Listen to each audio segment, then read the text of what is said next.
Good afternoon, everyone. Thank you for being with us. Hope you've enjoyed the conference so far. We've had a lot of really great presenters and panelists. It's been very informative and very exciting. I'm very excited about the next speaker we have, Nick from Truterra over at Land O'Lakes. He's going to talk to us a little bit about how they're thinking about carbon and farming and how that relates to the future of farming. And so very interesting conversation we're about to have. Before I introduce Nick, I'd just like to encourage everyone to use the ask a question function throughout Nick's presentation. We'll be monitoring that, and hopefully we'll have a lot of time for Q&A at the end of the session. So we'd love to have as many questions as possible. So go ahead and toss them in there, and I'll be monitoring that throughout the presentation. So now I'm going to go ahead and introduce Nick. Nick Reinke here is the Senior Manager of Strategy and Market Development at Truterra, which is a subsidiary of Land O'Lakes that offers the only farmer-owned, farmer-driven food and ag sustainability program in the United States. Before his tenure with Truterra, Nick spent 10 years working with farmers and agribusinesses in ag banking and crop insurance. Nick also comes from a family farm background where he still helps out during the busy season in Lisbon, North Dakota. Nick holds a bachelor's in business administration from the University of North Dakota and an MBA from Johns Hopkins University at Carey Business School. So Nick, I'm going to go ahead and pass it on to you. All right. Thanks, Brandon. I'm just getting my screen pulled up here. All right. So, really looking forward to the conversation here today. Excited to be part of the Tuck Summit on Ag Tech. And as Brandon said, really looking forward to the questions of the Q&A. So please do be putting questions into that chat. Going to leave plenty of time for some discussion back and forth, and hopefully this is an interesting topic that sparks some good questions from the group. So a quick agenda here. Go through a quick introduction of myself, a little bit more about Truterra, get into a conversation around the impact of an evolving climate on agriculture, talk a little bit about carbon markets in agriculture, talk about opportunities and challenges related to them, and then we'll get into the role of technology in responding to those opportunities and challenges, talk a little bit more about the Truterra Insights Engine, our technology platform, and then ultimately get into the Q&A and discussion. And that's usually my favorite part of these things because we get a lot of interesting questions around carbon, technology's role, how farmers take advantage, and all the things that are happening in the carbon marketplace. Lots of energy in this space, and it's been pretty fun to get to work in that. So as Brandon said, I come from a family farm background back in rural southeastern North Dakota. So this is the farm last fall, harvesting some soybeans.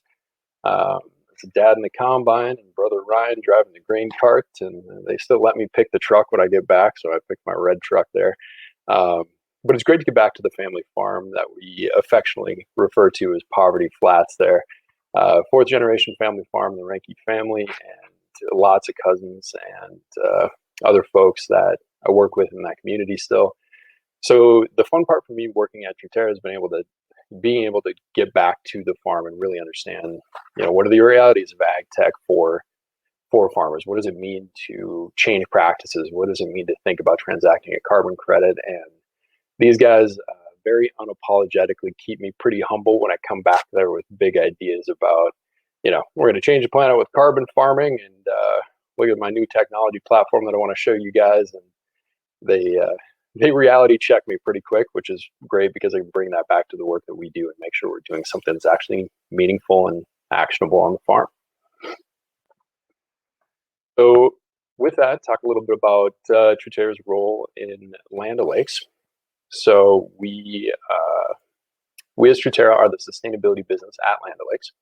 Land O'Lakes being a 100-year-old farmer-owned cooperative system. Now, this system is actually a federated cooperative system, or a cooperative of cooperatives, with Land O'Lakes being owned by a network of nearly 1,000 farmer-owned cooperatives. So these are the local rural agricultural cooperatives that I'm sure a lot of people on this call are familiar with. These are the folks that are helping farmers with their seed purchasing, fertilizer, chemical needs, and their grain marketing. So it's a group of these farmer-owned cooperatives that in turn own Land O'Lakes, and these are also major and primary customers for us.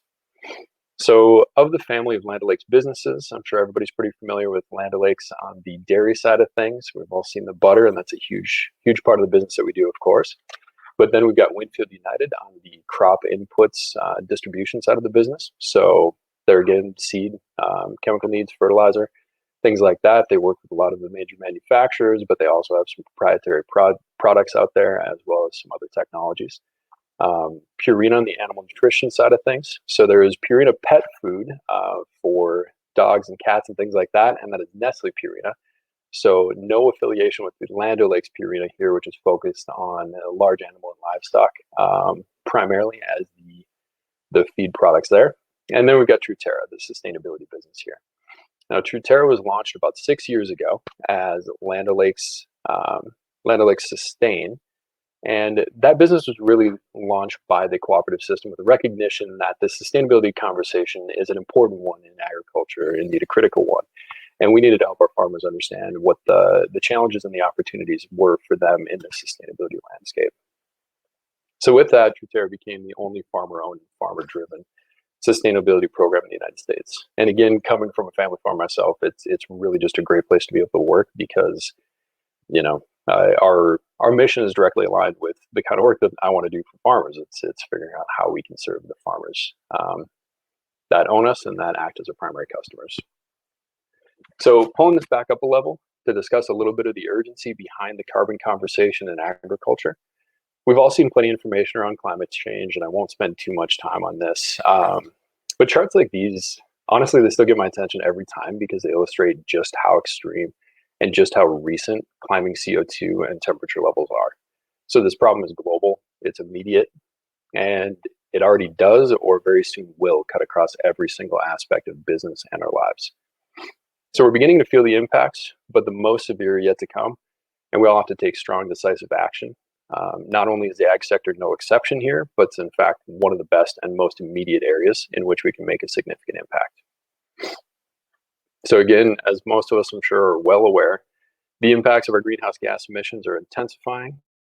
Staggering stats like this one, where the hottest 6 years on record out of the last 140 are the past 6 years. So these impacts of rising temperatures are starting to create real issues in the world of ag.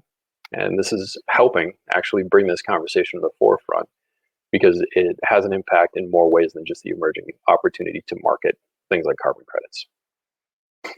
So the chart here shows the percentage of land area in the US experiencing extreme one-day precipitation events between 1910 and 2017. Now you can see that great uptick in recent years. These extreme weather events pose erosion and water quality risks that have increased significantly over the past couple of decades. Now, these rainfall events not only remove topsoil, they also mask the issue that's presented by inconsistent and extreme delivery of moisture, where annual rainfall totals in some areas may not be changing all that greatly, but increased intensity through unpredictable rainfall events creates unique planting challenges and moisture stresses throughout the production year. So in addition to the increase in extreme rainfall events, regional moisture patterns are shifting. So this map shows changes in annual surface soil moisture from 1988 to 2010. As you can see here, a large portion of the grain belt has gotten drier over that period of time, and it'll likely continue to do so over the years to come. So up in my home area there in North Dakota, as you can see, we've actually seen a pretty significant increase in soil moisture in that area. And I can say firsthand that that's very true. Our farm has seen unprecedented corn yields, and that's as a farm that barely raised corn in the early 90s. And it kind of seems like every year Dad's talking about how abnormally wet things are, when in reality, this is just kind of becoming the new normal of weather patterns for us up there. So it's a challenge for him to reconcile this, and it's just it's a highlight again on how fast these things are happening. So in a single farming generation, in a single life, he's having a hard time reconciling what he considers normal versus what's actually happening in the farm there today. And it's a hard adjustment because he has to amend those farming practices that he grew up learning to adapt to this new environment here. So as a result of these changing weather patterns and the depletion of our soils, this map shows estimated expected yield changes by the end of the century. As you can see here, without significant change to the way that we manage our soils, there would be a rapid and severe adjustment for our nation's most productive cropping regions throughout the grain belt. So it's hard to see these trends coming from year to year, but the evidence for the long-term trend is overwhelming, and it's a real concern. So the soil depletion can be pretty hard to see, especially across the extremely rich soils we have here in the Midwest. So the left map there, the darker areas, that shows where we have extremely high carbon content. And then in the map on the right, you can see how much lighter the color gradient is in that map. And that's reflective of historic versus current carbon stocks in the soil. So these have been depleted really across the country. So those Midwestern soils are a little bit of a challenge because, as you can see around the Des Moines lobe, which is kind of that North Dakota, Minnesota border down into Iowa, it generally remains pretty rich and productive. However, recent research estimates show that about a third of all Corn Belt A horizon soil or topsoil has been lost, a full third. So in that case, we're not talking about a general drawdown of organic matter, though this is also an issue. But what we're actually talking about is the near total loss of topsoil on somewhere between 24 and 46% of Corn Belt acres, where the erosion has been the most severe.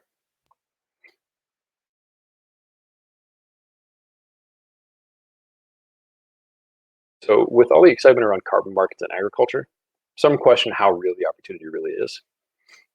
While there are numerous challenges with regard to sequestering carbon in the soil, quantifying the impacts, and ensuring that the carbon stays stored in the soil, that we'll touch on a little bit further in a moment, the opportunity is very, very real.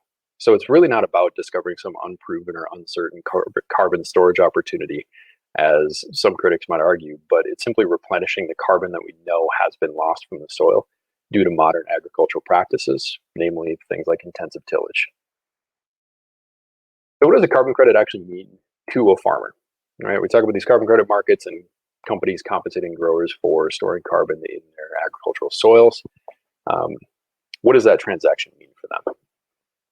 So I'm going to take a really simple financial example, not get into all the details of the data and the practice changes necessary quite yet, and just look at the prices paid to farmers. So very early days in carbon credit marketplaces, these prices are sure to evolve, and there's a pretty limited data point, but we're looking at something like $15 to $20 per ton of carbon dioxide.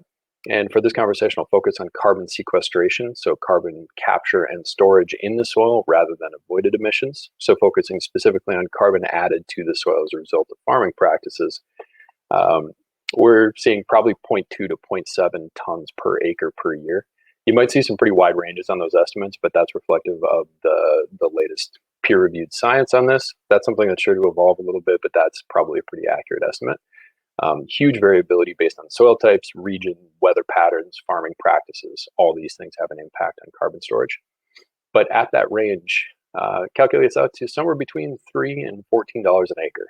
And for anybody that knows farm finance, that's not enough money to get any farmer jumping out of bed in the morning. So why the heck are we all so excited about these carbon markets at those kinds of prices? $3 to $14 an acre, $14 an acre. That's a single pass of a pesticide or fungicide or something like that. So this is pretty minor in the overall budget on the farm. That's probably grossing many hundreds or even into the thousands of dollars per acre.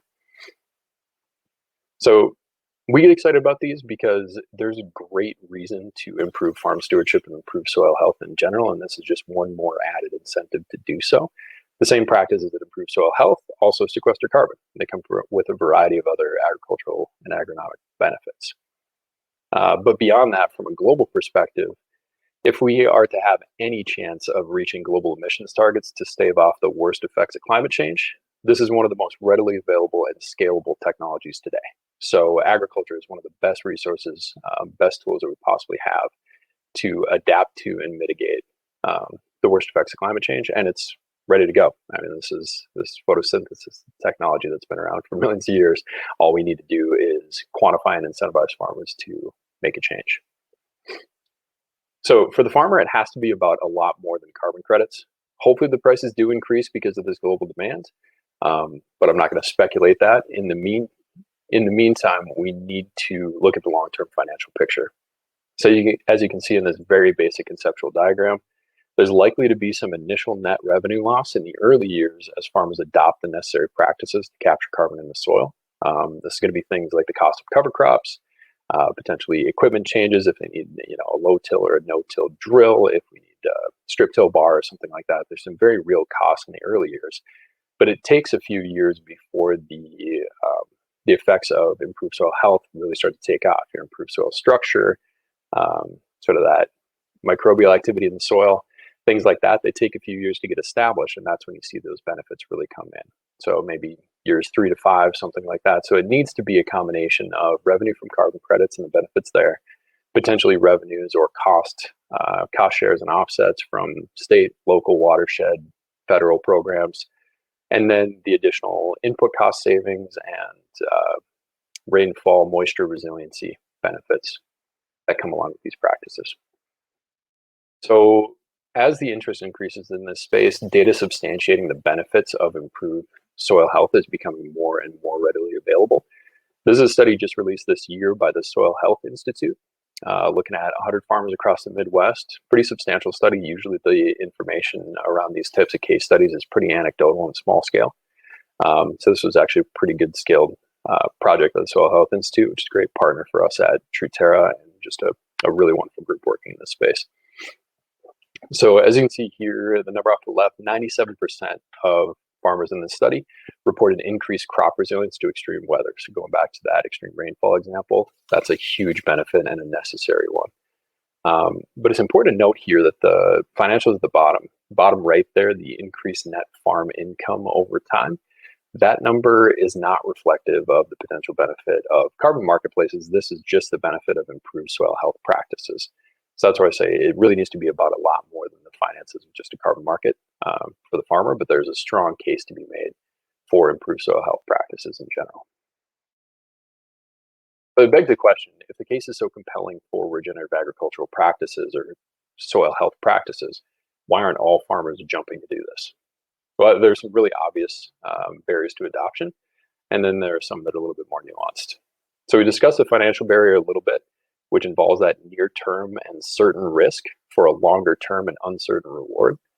And that's a pretty tough case to make for anyone, and it just goes against sort of basic human psychology there, where we are pleasure-seeking creatures. We're looking for that instant gratification. We definitely don't get that in improving soil health over a 3 to 5 year arc. Not the most exciting thing, but it's definitely a worthwhile endeavor. But even if we can clear that hurdle, there are a great number of other barriers, like the value of on-farm experience with individual farm operations. Every field, every year, every production system is a little bit different. So anytime something new is tried, it adds some risk, and there's a tuition penalty, there's a learning cost. Beyond that, the whole agricultural system is not yet well positioned to support growers through practice transition. So educational and agronomic support for cover cropping or reduced or unconventional tillage practices, it's really lacking in the marketplace right now. The industry is working to adapt, but this remains a major gap. So one way to help address this gap is through technology, to lend visibility, understanding, and relevant insights to help farmers make these complicated decisions. Of course, all farmers need is more tech, right? This is a place where, like I say, I get a hard time when I talk to the farm community back home, the guys that I used to work with in the family. The hard reality, especially for folks like I'm sure the folks I'm talking to right now in this ever-changing tech landscape, is the perception and usage of technology on farm. That adoption rate remains not great regardless of the amount of resources that companies have thrown at it. So farmers are well aware of the value that tech can provide, but by and large, they're overwhelmed by the vast array of technologies and the lack of consistency and connectivity across those technologies. And farmers aren't the only ones that are simultaneously overwhelmed and underwhelmed by the technology landscape. So their most trusted advisors, like agronomists, bankers, crop insurance providers, seed and fertilizer salespeople, they're all in the same boat. So while the incentives to adopt and utilize technology may be different and probably more compelling for their service providers and their advisors, these advisors are still reluctant to advocate for technology solutions.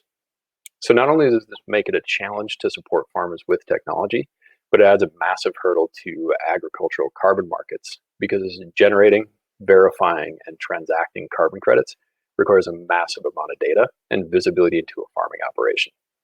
So the carbon market must ask farmers to trust it with in-depth farm data for this brand new marketplace, for a brand new commodity that you can't see, you can't smell, you can't touch it, or you can't even really perfectly quantify exactly how much carbon was stored because of a certain practice. So it's no real surprise that this presents pretty significant challenges to work through. So while there are numerous challenges to delivering technology to farmers and additional challenges that go along with sustainability-focused technology or carbon credit measuring technology, we are working diligently to address those issues, and we're showing pretty significant early success at Truterra. So since the launch of the Truterra Insights Engine, which is our technology platform, about 2 years ago, we've rapidly scaled to serve over 2,000 farmers across 2 million acres and over 30,000 unique farm fields, which is really a pretty incredible adoption rate, considering the amount of data involved and the fact that there is not yet a direct financial incentive for growers to engage with the platform. Up until now, the very recent growing opportunity of carbon markets. And it's really a testament to the channel. I think that's the thing that's often overlooked in technology delivery to agriculture. It's the importance of the channel, working through trusted advisory channels like the, here we say ag retailer, but it's the agricultural cooperative network. Folks that are already working with farmers, these are their trusted advisors, and these are the people that they're going to listen to when it comes to their operations. I'll quickly touch on the technology here, and then we'll get into the Q&A session. We can dive deeper anywhere that we would like there. So the Truterra Insights Engine, really kind of a first of its kind. The way that this Insights Engine was designed to be farmer-facing, a live decision tool or a live sandbox, if you will, for a farmer to evaluate their on-farm stewardship, as well as the profitability and how these things sort of play together. So one component of this, the stewardship conversation, is incredibly complex, going across all things like crop rotation, cropping practices, fertilizer management, nutrient stabilizers, soil types, proximity to waterway, topography, all of that stuff. So we distilled that down into a single number, FICO score or a credit score for sustainability, essentially. So this score is on a 0 to 100 basis, and the whole idea here is to just simplify the conversation, give a farmer an opportunity to benchmark a field, understand where they're at, sort of relative to the average, and then help them understand how and where to make improvements. And obviously, you can't have a conversation around this without having a profitability or a return on investment component to that conversation. So that's where we bring in the profit insights. And again, this is at a subfield scale, recognizing that every single acre is a little bit different, so you need to manage the field that way. Most of the issues that we see in agriculture and really everywhere else are 80-20 issues. 80% of your problems are coming from 20% or less of your acres. And that's certainly true here in this example field. We look at the profit insight screen there, the red areas are where there's lower, even negative profitability. And a lot of times there's a really high correlation with the highest erosion areas. So that's where we have the soil insights overlaid. And again, just high resolution topography mapping and all those kinds of things that come into play here, as well as soil maps. So then we can translate that into actionable insights that farmers care about, things like a nitrogen use efficiency calculation, again, in a subfield scale, to think about really targeting resources and understanding where you're losing nutrients. And that obviously has ecological implications, but it also has direct profitability implications. Just another look at a field here where we can get into, this is a soil conditioning index. So the soil conditioning index is basically to indicate the trend line of soil organic matter in the field. So this is comparing conventional tillage with reduced tillage. And you can see, again, that those highest erosion areas are going to be your problem areas with soil organic matter. So this is a place where we can help make it sort of more visceral for a farmer to understand really what's happening. Where am I trending? Am I gaining? Am I losing? What's happening based on the way that I farm, and what would happen if I were to consider reducing my tillage?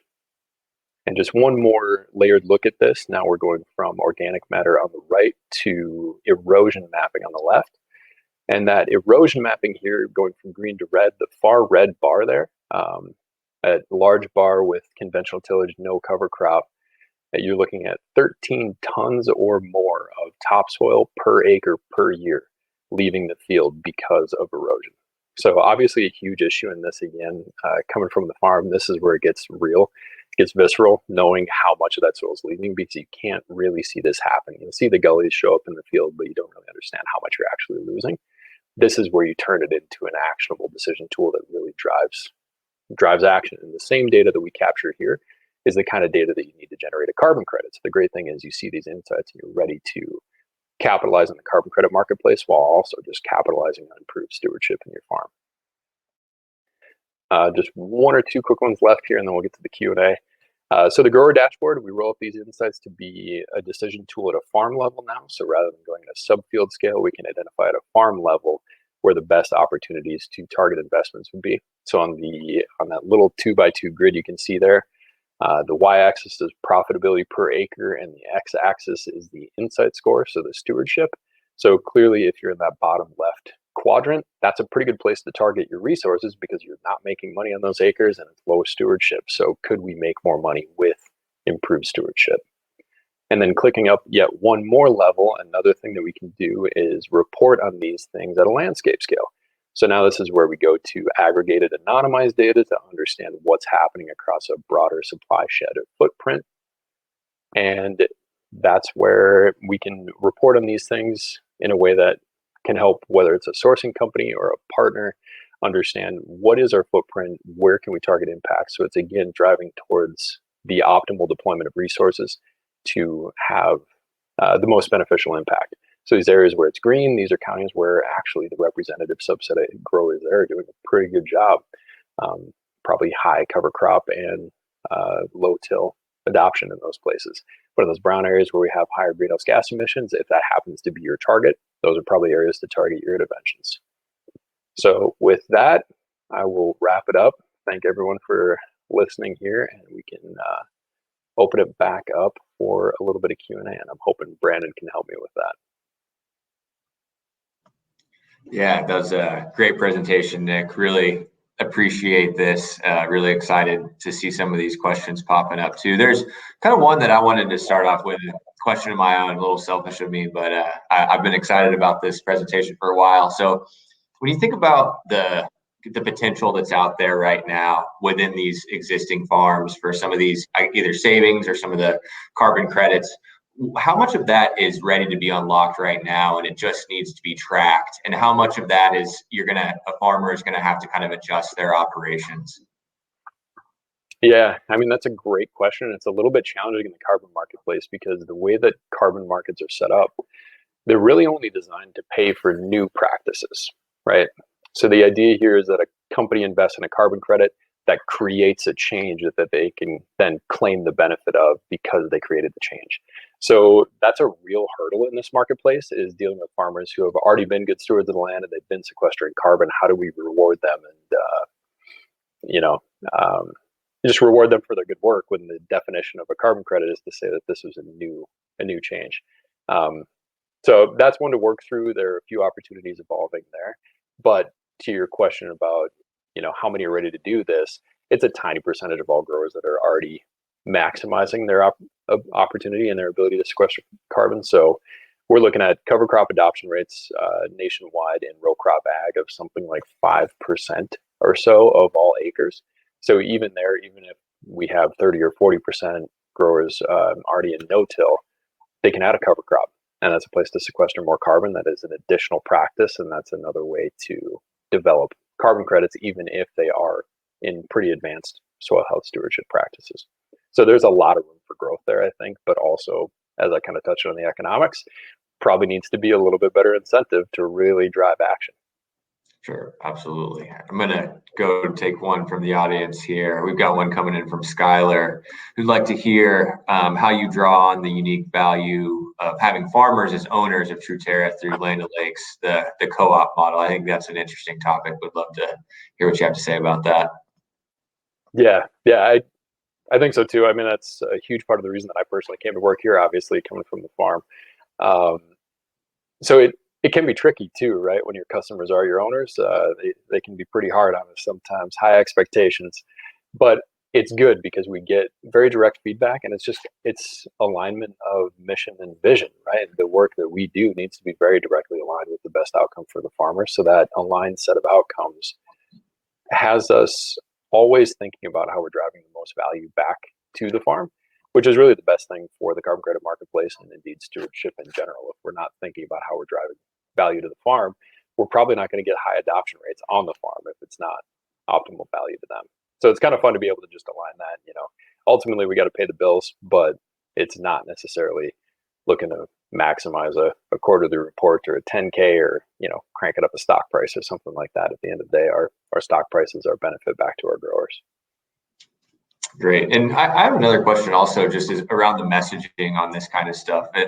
One of the bullet points that you had mentioned was the question, or one of the challenges being the educational and information. I was just kind of curious about what initiatives you've had there. And then I think also more generally, what have you seen that has worked? What are some areas that haven't worked as well? I think that would probably be helpful for a lot of the audience out there.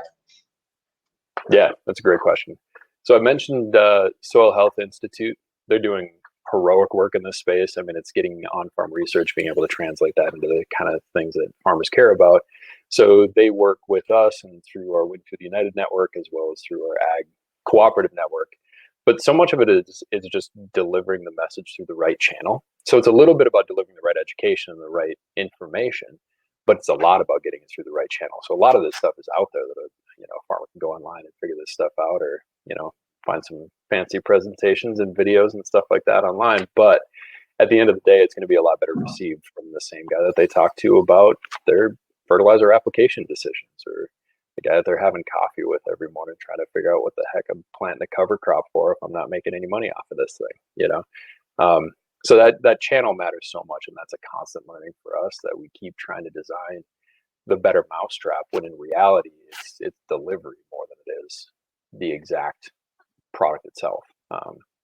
So yeah, I think that's a key component there. But getting the right partners, getting the right information out there is obviously very important as well. Great. We've got another one coming in from Michael. Considering the cost of soil sampling necessary to prove soil carbon reductions, are there any technologies that you are excited about that can reduce the burden?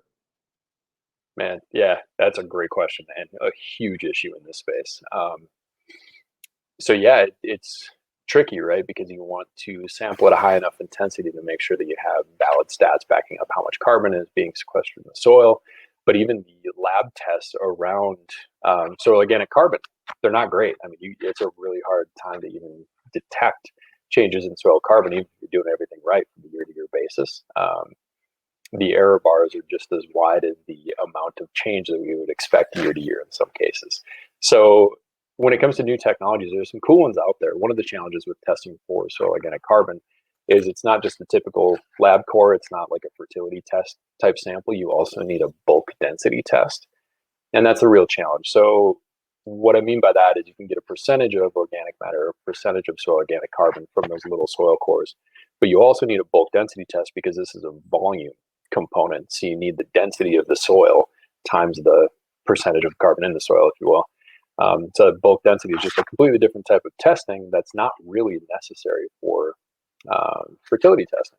So it's just high cost and you can't build it into existing soil tests. So a cool technology that I've seen out there, very early days, but it's got some grant support and they're working on building towards commercialization. We know a set of folks at Yardstick is the name of this one. But pretty cool, where it's basically an in-field tool where it's got spectroscopy, always a fun word to say. It's got a laser beam, right? So you put that into the soil and you can get an imagery result that's actually pretty accurate on the amount of soil organic carbon, but then it has a pressurometer component to it too that can calculate the bulk density. So rather than having to send in a package or a bag of soil to calculate bulk density at the lab, just by the resistance of the soil, you can get a pretty good estimate on the bulk density of the soil.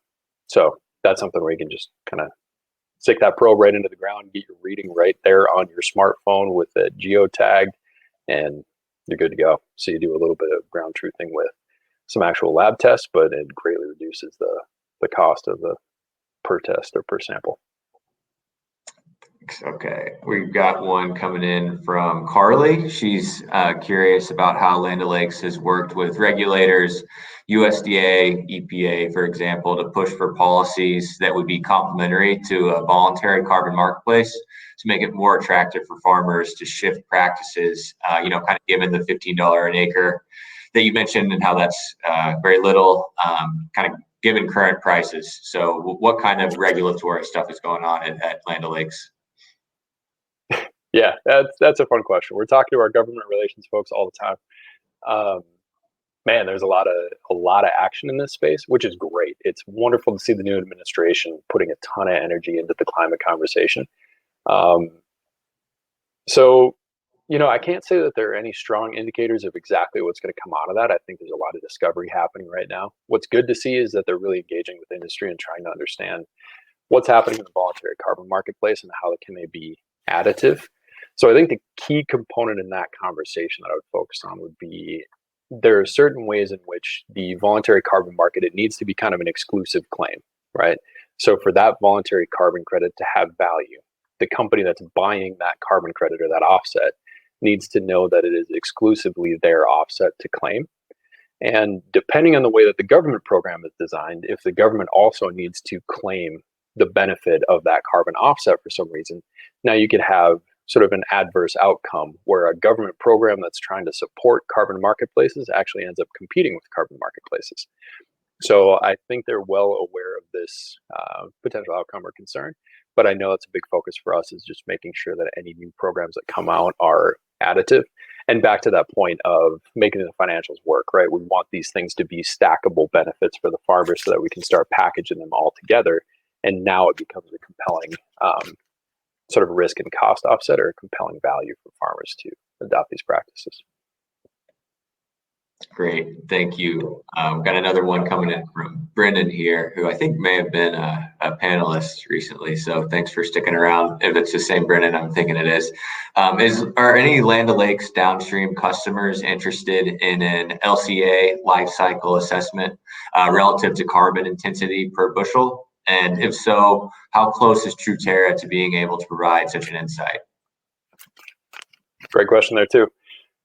Seems like we're in some version of that conversation almost daily. So yeah, we are calculating GHG emissions at a field level. And a lot of that just gets to be kind of math, right? So one of the challenging components of that embedded carbon conversation when we get to like a life cycle analysis or a full carbon footprint of a bushel of a certain grain is where do you draw your boundaries, right? So what is the boundary for the impact on that carbon footprint? Is it at the field boundary? So is it just the things that happen in the field, the soil carbon, whatever happened with the crop being grown and fertilizer? Is it the embedded production of the fertilizer that produced that crop going all the way back upstream? Is it the energy production that went into anything electric on the farm? Is it how do we incorporate anything to do with operating an irrigator on that farm, right? And you start getting pretty crazy into the little nuanced components of what could or could not be included in the GHG life cycle. So super messy topic. I would say, in short, we are providing for these calculations for our downstream customers, both at Land O'Lakes and outside of Land O'Lakes. And that's an important thing I didn't really know with Truterra yet is while we are sort of a business unit at Land O'Lakes, actually our primary customers are not necessarily directly in the Land O'Lakes supply chain. So we're helping them drive projects on their agricultural sourcing footprints where we might have a relationship through our ag retail network, but not necessarily coming directly through a Land O'Lakes branded product, if you will. But as a long way to say, yes, we're very much working on the life cycle assessment. And I would say we can get calculations on the per bushel sort of embedded carbon content, but the boundary question is where it becomes fun because everybody might have a little bit different idea on what should be considered inside or outside boundary. Okay, we've got another one here from Lillian. What are your thoughts driving up carbon offset purchaser willingness to pay and more innovative approaches like stacked ecosystem benefits where one party pays for the carbon offset and another party pays for downstream water quality benefits, for example? Yeah, that's a great question. So I'll take the second part first, probably. We do have a couple of pilot projects in water quality. So it kind of depends on who your buyer is. And I think the water quality credit space is sort of ill-defined right now, where there's maybe a little bit more definition around a carbon offset or a carbon inset for that matter, just a credit for a ton of carbon.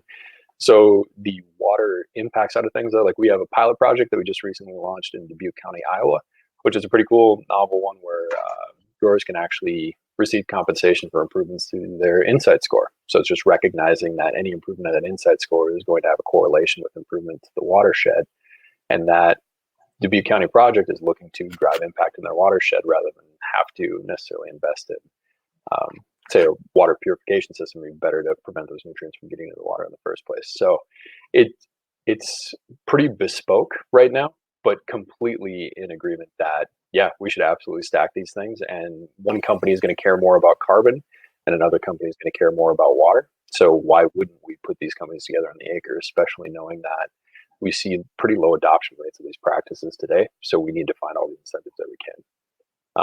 And there was one more component about willingness to pay there. Lots of discovery to be made. And we see lots of flashy articles about carbon credits are going to be worth, $100 a ton or whatever dollars a ton that they might be. There's a lot of discovery being done in the market as to what the relative value of a carbon credit is. So who knows, right? Obviously, I'm probably a little bit biased, but I think there's pretty high value to carbon credits in agriculture just because of all the ancillary benefits. So when we talk about an ag carbon credit, offset in agriculture has watershed benefits, benefits to rural vitality, farmer income, all these different wonderful things versus, say, a carbon offset that's just a capture system on a smokestack.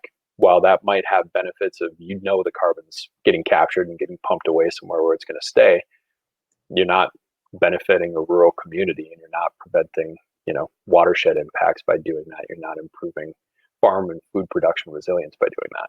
So I think there's a lot of price discovery to come based on how we decide to define quality of carbon credits. Great. Okay, I think we got time for a couple more here. Coming in from Elizabeth, she'd like to hear more about Truterra's work with food and CPG companies. What kind of sustainability impact are you having for those businesses? To what extent do you think these types of sustainability practices will be standard in the future? It's a great question too. Man, great audience. This is fun. So yeah, CPG and food companies, I think that's really exciting. As much as we're excited about the carbon credit marketplace, I'm personally a little bit more excited about companies that are trying to do this within their supply chain. It makes all the sense in the world in terms of greenhouse gas accounting. So to your point about these practices becoming standard in the future, tons of companies are making science-based targets initiative type goals. And if we're looking at a climate aligned science-based target, we're talking about a 50% emissions reduction by 2030 and net zero by 2050. And there's a lot of indicators based on how rapidly companies are making these goals and how much that needs to happen. Can I call it standard in the near future? Probably not, but common. Yeah, absolutely. That's coming near immediately. So if that's the case and they need to reduce emissions, and most CPG companies, probably 70+% of their emissions come from upstream suppliers, which would mean agriculture. If they have an agricultural supply chain, that means that agriculture is one of the first places that they look to make an impact there. So yeah, if we're looking at cutting emissions in ag by 50% by 2030, if that's what a CPG is looking to target, then absolutely they'll look to a tool like us, not just to quantify it, but to actually help farmers make it happen in a way that makes sense on their farm, not just being prescriptive, saying everybody needs to plant cover crops. Maybe that's not the right thing for every farm. Great. All right. Well, we are up on time here, but Nick, just want to thank you again. This was fascinating. Want to thank the audience. This was a really great Q&A session. I'm glad we had such good questions, and it sounds like a very smart audience. So always makes it more fun for these presentations. So thanks again, Nick. I hope everyone will stick around for our next panel about robotic farming. And thanks again, and we will see you all at the next panel. My pleasure. Thanks.